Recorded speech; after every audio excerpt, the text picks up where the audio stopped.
महाराष्ट्रामध्ये सगळ्यात महत्त्वाचं पीक आहे तूर आणि तुरीमध्ये शेतकऱ्याची जर उत्पादकता बघितली तर एकरी 3 ते 4 क्विंटल ह्याच्यापेक्षा जास्त उत्पादन येत नाही.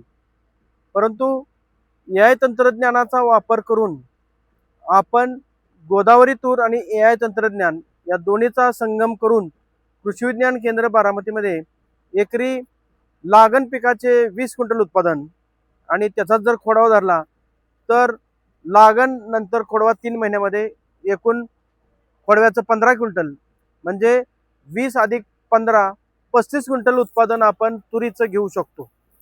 आज तुरीचा रेट जर बघितला तर 7,000 रुपये क्विंटल आहे. जर नुसती लागण जरी धरली तर 20 क्विंटल तुरीचे आपल्याला 1,40,000 रुपये होतात आणि तेही 6 महिन्यामध्ये. आणि त्याचाच खोडवा जर धरला आपण तर परत 3 महिन्यात त्याला आपण 15 क्विंटल उत्पादन घेऊ शकतो. म्हणजे लागवड केल्यापासून ते 9 महिन्यापर्यंत टोटल आपण 35 क्विंटल उत्पादन घेऊ शकतो. आणि जर पैशामध्ये सांगायचं झालं तर 2 लाखपेक्षा जास्त रुपये हे शेतकरी मिळवू शकतात. यासाठी तुम्ही जर बघितलं तर पाण्याचं नियोजन, कीड रोगाचं व्यवस्थापन, खताचं व्यवस्थापन हे सर्व एआयद्वारे आपण केलेलं आहे, ज्यामुळे या तुरीचं उत्पादन आपल्याला चांगलं दिसत आहे.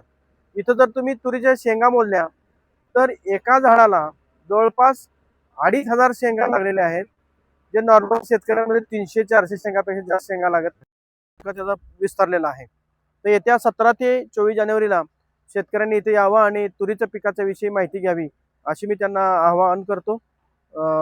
कृषी विज्ञान केंद्र बारामतीमध्ये सर्वांनी आवर्जून या, मी सर्वांना विनंती करतो. धन्यवाद.